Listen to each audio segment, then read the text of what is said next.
믿음의 사람이 일어나면 그 가문에 또 그 관계된 모든 현장에 하나님의 역사가 임합니다. 믿음의 사람이 한 사람이 일어나는데 그 주변에 관계된 사람들이 다 힘을 얻고 살아납니다. 왜냐? 한 사람의 믿음이 전이 됩니다. 믿음이라는 것은 전이 되는 거죠. 불신앙도 전이 됩니다. 한 사람이 중요한 축이 불신앙 한번 해보세요. 내 마음이 어두워지면 어떻게 되겠습니까? 교회 담임 목사인 제가 마음이 어두워지면 어떻게 되겠습니까? 믿음이 없어지면 어떻게 되겠습니까? 교회에 엄청난 타격이 있죠. 저와 여러분 속에 믿음이 충만하면 어떻게 됩니까? 주변 사람들에게 믿음이 전이 됩니다. 그 사람이 살아있는 기간 동안에 다 믿음이 충만합니다. 밝아요, 맑아요, 상쾌합니다, 승리하게 되어 있습니다. 어떤 목사님이 교회 지하에 교회를 개척했는데 할머니 한 분이 오셨답니다. 그 할머니 한 분 앉혀놓고 지하에서 설교하면서 과음을 질러가면서 세계복음만을 외쳤답니다. 그 목사님 믿음이죠? 하나님 역사하셨어요. 전 세계로 복음 전하는 교회로 일어나는 걸 제가 눈으로 확인했습니다. 믿음은 창조입니다. 믿음은 어떤 것입니까? 히브리서 11장 6절 믿음이 없이는 하나님을 기쁘게 하지 못하나니 하나님께 나아가는 자는 반드시 그가 계시는 것과 또한 그가 자기를 찾는 자들에게 상 주시는 이심을 믿어야 할지니라. 하나님이 기뻐하는 마음이 뭡니까? 믿음으로 충만한 마음. 누구를 통해 하나님이 쓰십니까? 믿음으로 충만한 마음. 마음에 믿음이 있으면 입에 믿음이 나옵니다. 눈빛에 믿음이 나옵니다. 마음속에 믿음이 충만하기 때문에 늘 긍정적으로 믿음의 생각을 하게 됩니다. 인간에게 하나님 뭘 주셨죠? 설계하는 능력을 주셨습니다. 이 건물이 지어질 때 설계자가 있었던 거죠. 인간은 하나님을 닮아서 설계할 수가 있습니다. 그걸 말할 수가 있는 겁니다. 그걸 창조할 수가 있는 겁니다. 요즘 메노라가 있는데 이 메노라가 하나님께서 말씀하신 대로 만들어진 거죠. 원래는 금으로 두들겨서 만든 겁니다. 자, 인간에게는 뭔가 아이디어가 떠오르면 이걸 가지고 설계할 수 있는 능력이 있습니다. 조직도 만들 수 있고 물건도 만들 수 있고 어떤 일들도 해나갈 수 있습니다. 그걸 말로 할 수 있습니다. 그 구성한 것을 만들어냅니다. 인생이 마찬가지예요. 하나님께서 우리 마음에 믿음을 주시면 그 주신 믿음이 자꾸 생각하게 되는 거죠. 구상하게 되는 거죠. 설계하고 결국에는 어떻게 됩니까? 믿는 바대로 고백하게 되고 만들어집니다. 인생이 풍성한 거죠. 인생에 능력이 있는 거죠. 그래서 믿음의 사람에게는 치유와 능력이 있습니다. 회복이 있습니다. 응답이 있습니다. 하나님은 뭘 요구하십니까? 믿음을 요구합니다. 로마서 1장 17절 의인은 믿음으로 살리라. 여러분, 믿음이 없으면 죽어요. 믿음이 있으면 삽니다. 어떤 부분이든 내가 믿음이 있으면 사는 겁니다. 로마서 14장 23절 무엇이든지 믿음에서 나지 아니하는 것은 죄니라. 내가 말을 하는데 행동을 하는데 내가 뭘 진행을 하는데 믿음 없이 하는 거 있죠? 그거 다 죄입니다. 죄를 짓는 거예요. 근데 내 마음에 믿음이 가득하다. 충만한 마음에서 내 입에 믿음이 흘러나온단 말이죠. 믿음의 생각을 하게 된단 말이죠. 구상을 하게 돼요. 설계를 하게 돼요. 그러면요 탁탁 만들어집니다. 그걸 고백하는 겁니다. 믿음의 사람의 그 말에 능력이 있는 것을 보게 됩니다. 오늘 기도원의 믿음인데요, 초창기에 믿음 없다가 인생의 정점에 있을 때 믿음 충만하다가 또 서서히 믿음으로 가다가 믿음의 나락으로 떨어진 이런 인물입니다. 오늘 기도원을 보면서 우리가 나의 모습이 점검되어야 됩니다. 첫 번째입니다. 기도는 하나님에 대한 부정적인 사고방식에 젖어 있었지만 누차 하나님의 능력을 시험하며 믿음의 길로 나아갑니다. 하나님에 대해서 굉장히 부정적인 사고방식에 젖어 있었습니다. 하나님에 대한 원망이 있었습니다. 왜냐? 이스라엘 백성들이 우상 숭배를 자꾸 하니까 하나님께서 그들을 어려운 가운데 넘겨주신 거죠. 참 어려운 시대를 그 당시 살았는데 하나님의 영광이 실로의 성막에서 떠나버린 거죠. 하나님의 영광이 실로의 성막에서 함께 계실 수가 없었던 거예요. 왜냐하면 하나님은 거룩하신 분이기 때문에 하나님의 영이 함께하면 이기는데 저와 여러분 개인도 마찬가지죠. 주님은 완전하십니다. 내가 주님 편에 서야 되는 거예요. 주님이 내 속에 임재하시고 지금 성령이 내주하시죠. 믿는 자 속에. 가정에, 교회, 사업체에 내 인생의 스케줄 가운데 주님의 임재가 있으면 승리하죠. 그런데 임재가 없을 때 뭐가 없습니까? 샬롬이 없습니다. 평강이 없는 거예요. 자꾸 우한 질고가 막 오는 겁니다. 너무너무 어려운 거예요. 이스라엘 백성들이 하나님의 임재에서 떠나니까 고통이 오는 거예요. 평안이 없는 거예요. 여러분, 전쟁이라는 것이 얼마나 어렵습니까? 전쟁은 지옥이 열리는 건데 너무너무 고통스러운 거예요. 이스라엘 백성들이 너무너무 고통스러운 거예요. 왜냐? 하나님의 임재가 실로의 성막에서 떠나버리니까 샬롬이 없습니다. 시편 78편 59절부터 61절입니다. 하나님께서 이 일을 들으시고 진노하시어 실로의 성막 곧 그가 사람들 가운데 세우신 장막을 떠나시고 그의 능력을 사로잡힘에 내어주셨고 그의 영광을 원수의 손에 내어주셨도다. 굉장히 슬픈 시대가 사사시대입니다. 그래서 이스라엘 백성들이 현실 앞에 굴복한 거죠. 이해는 되죠. 사람이 돈 앞에 굴복하는 것은 누구나 이해할 수 있는 겁니다. 굉장히 어렵잖아요. 그 당시나 지금이나 어디에 굴복합니까? 여호와 하나님께 신뢰를 두고 기도하면서 헤쳐나가야 되는데 돈 앞에 굴복하는 거죠. 이스라엘 백성들이 돈과 하나님을 바꿔버린 겁니다. 물론 그들은 지금으로 친다면 교회 다니는 사람들입니다. 교회 가서 다 장로교로 친다면 서리집사, 안수집사, 권사, 장로, 전도사, 목사, 완장 다 차고 있는 분들이에요. 교회를 다니는데 그 마음이 하나님을 떠난 거예요. 내 마음의 초점이 하나님을 쫙 향해야 되는데 현실이잖아요. 돈이 얼마나 무서운 거예요. 그 앞에 굴복한 겁니다. 마음이 하나님을 떠나버린 겁니다. 하나님께서 어떻게 합니까? 원수의 손에 그들을 내어주신 거죠. 미디안, 아말렉, 이 베두인 족속들에게 이스라엘 백성들을 넘겨주시니까 얼마나 힘든 일이 일어납니까? 이스라엘에는 이런 비가 언제 내리는가 하면 초막절 시즌 9월 말 10월 초죠. 지금으로 친다면 그 10월 달에 이렇게 종자를 심잖아요. 싹이 나오잖아요. 이 싹이 나오면 짜자잔 하고 낙타부대가 베두인 족속들이 쫙 나타나서 뭐 하느냐, 가축들을 잔뜩 몰고 와서 이스라엘 백성들이 심어놓은 거 있죠. 농사한 거 싹이 나오잖아요. 풀이 좋잖아요. 그거 다 뜯어먹게 만드는 겁니다. 뭐 하는 거죠? 죽이려고 하는 겁니다. 돈 다 뺏어가는 거예요. 이스라엘 백성들은 도저히 살 수가 없으니까 너무너무 고통스러우니까 어디로 숨습니까? 산으로 숨고 동굴로 숨고 못 다니는 거예요. 그런 압제 가운데 있으니까 뭐 합니까? 하나님께 부르짖죠. 돈 앞에, 현실 앞에 무릎 꿇었다가 고통이 오니까 하나님께 울부짖습니다.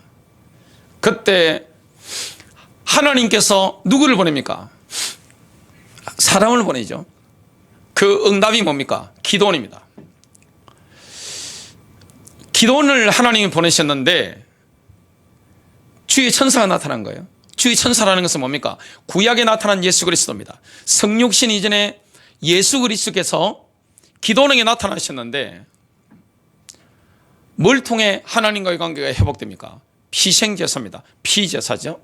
그래서 짐승을 잡아서 피채 드리고 국을 붓고 하는데 주의 영광이 그 제단에 확 임한 겁니다.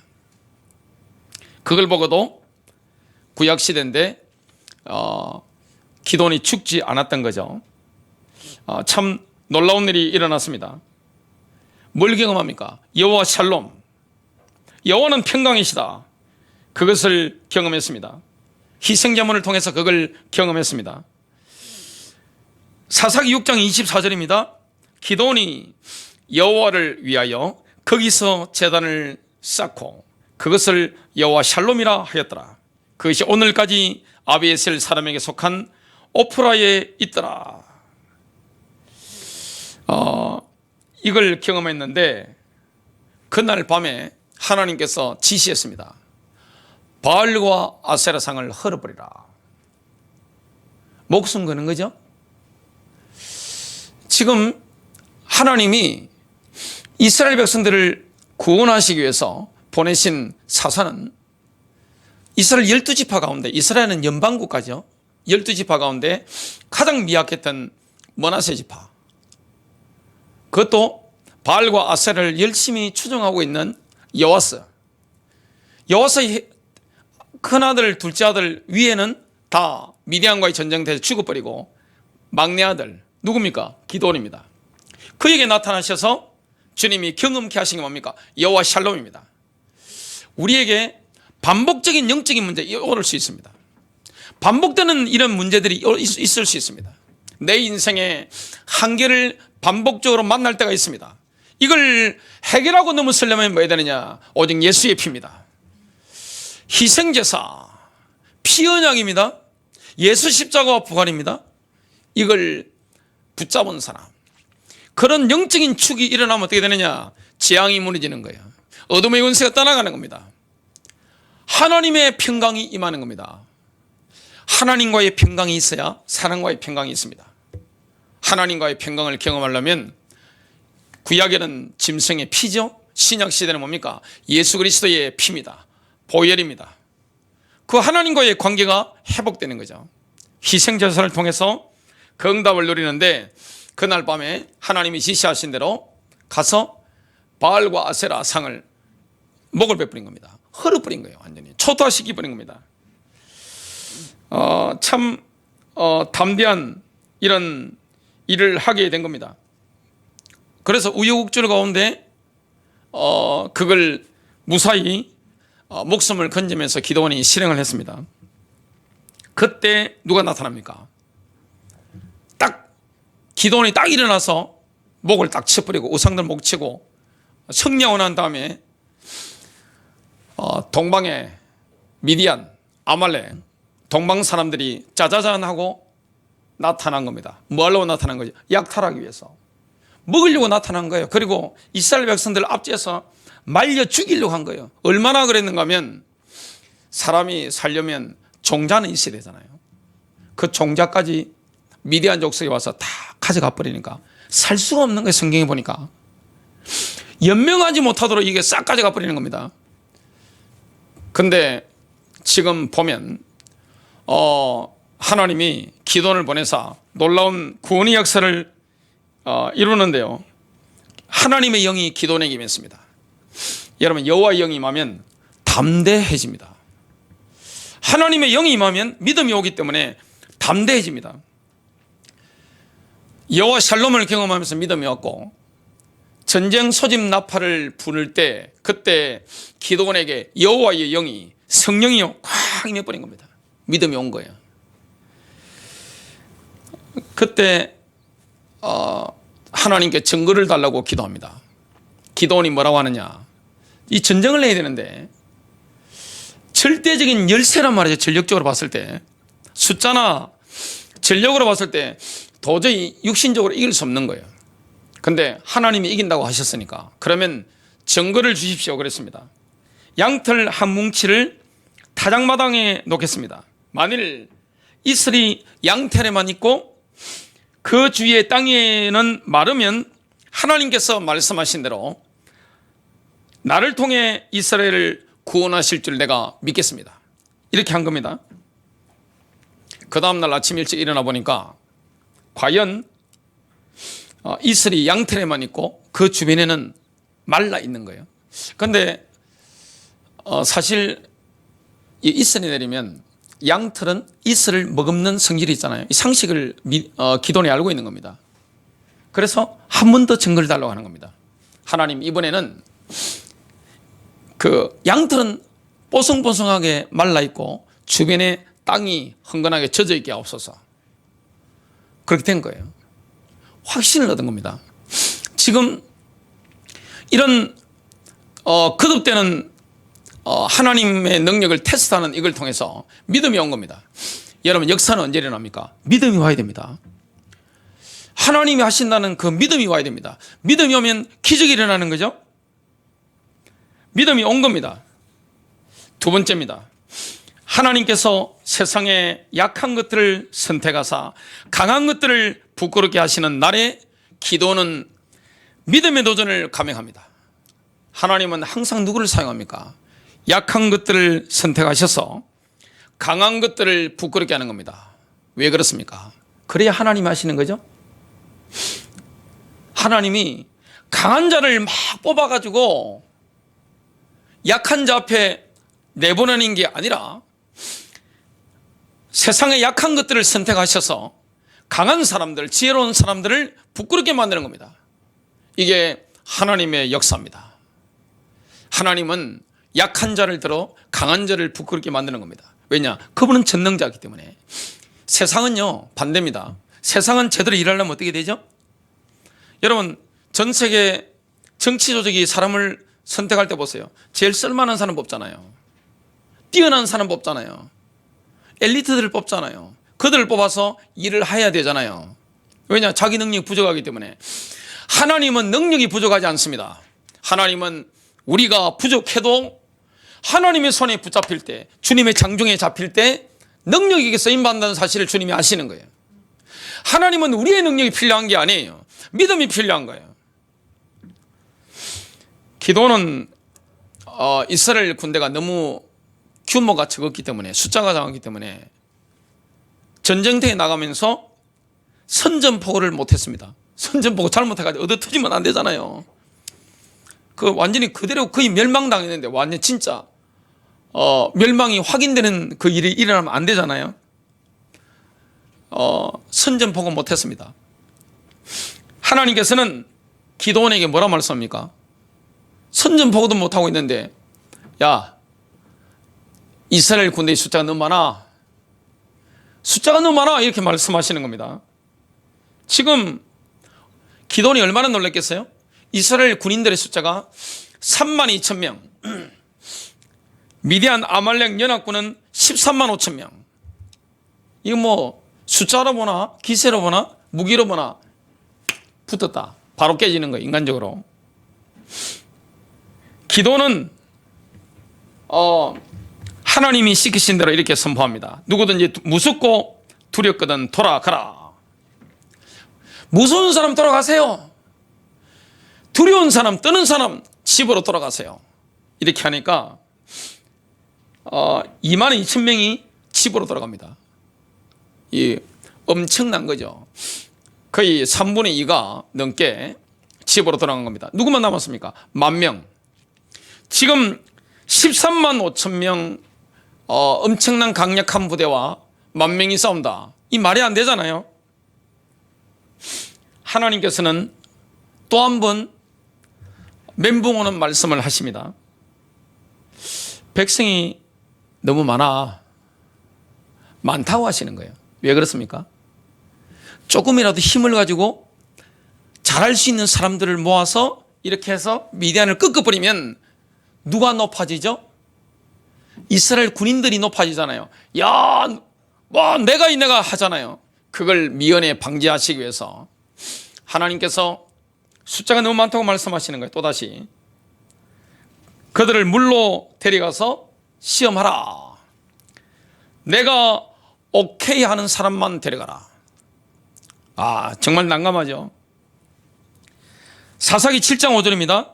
누구든지 개가 핥는 것 같이 혀로 물을 핥는 자들을 너는 따로 세우고, 또 누구든지 물을 끓고 마시는 자들도 그와 같이 하라.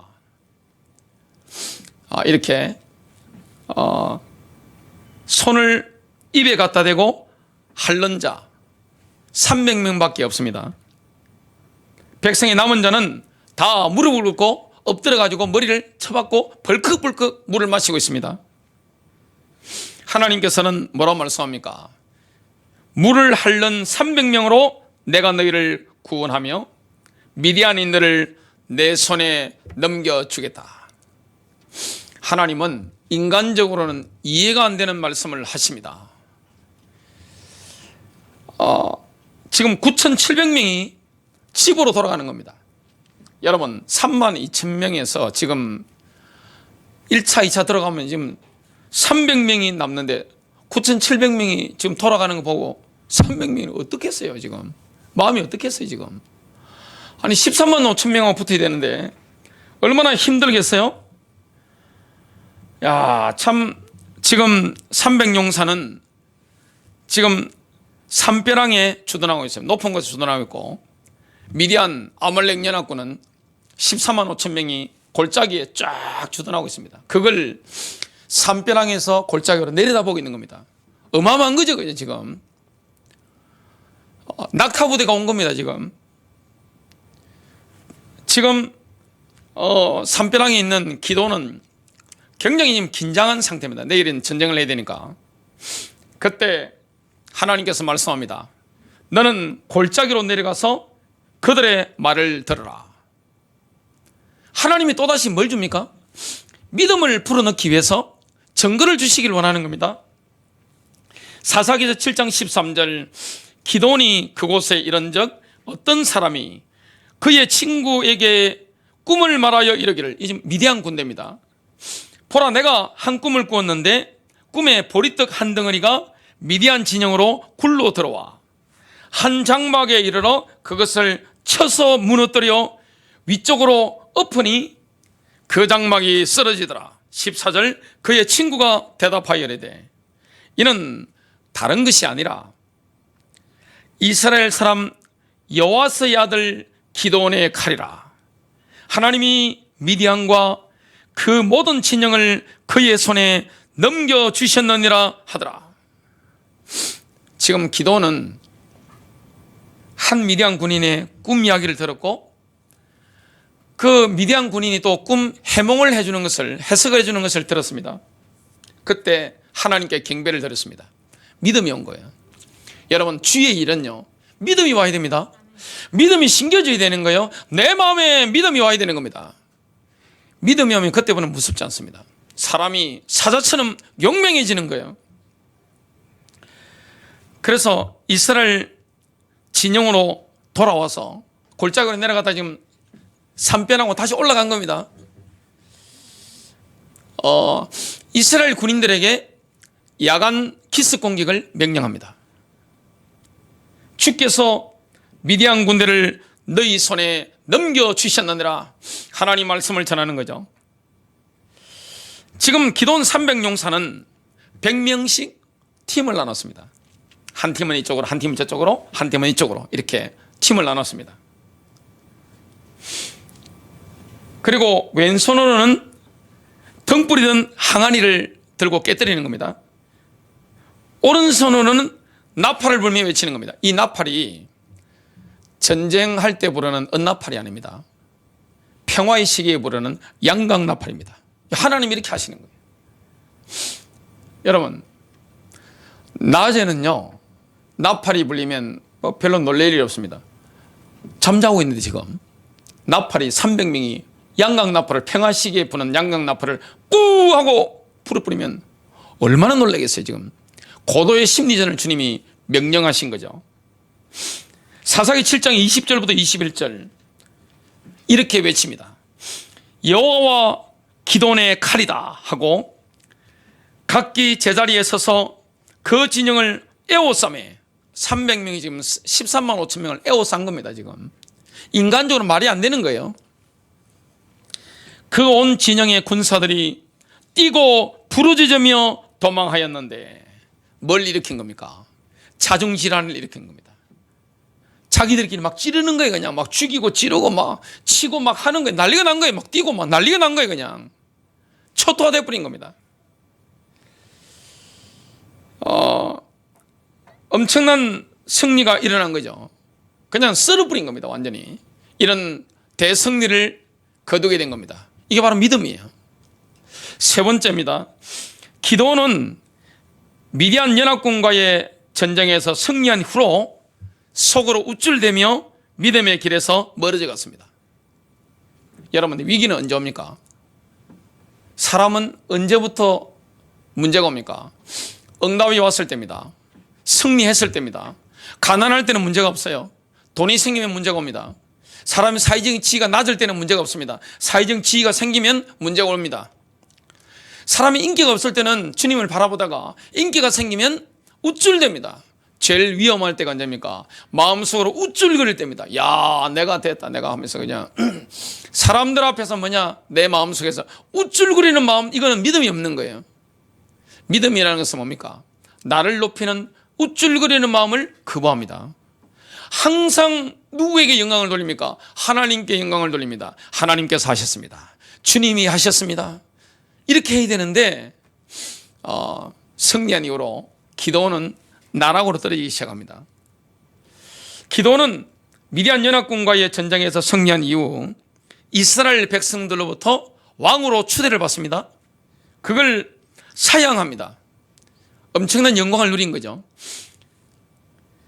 사사기 8장 22절 이스라엘 백성들이 말합니다.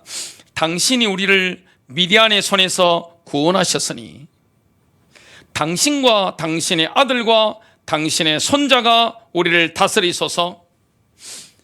지금 미약한 300명의 전략을 용사를 데리고 13만 5천 명을 거의 전멸시켜버렸으니까, 몰살시켜버렸으니까 전쟁 영웅이죠. 그럼 이스라엘 백성들은 이런 사람이 없는 거예요. 그냥 참 그때의 기드온은 이스라엘 백성들의 요청을 거절합니다. 멋있는 말이죠.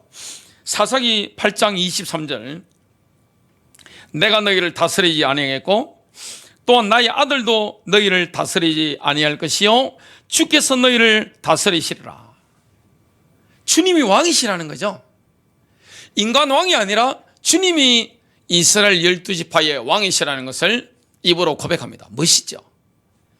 그런데 기드온은 겉으로는 왕이 되어달라는 백성들의 요청을 거부했지만 속으로는 자신이 왕이 된 것처럼 우쭐거렸습니다.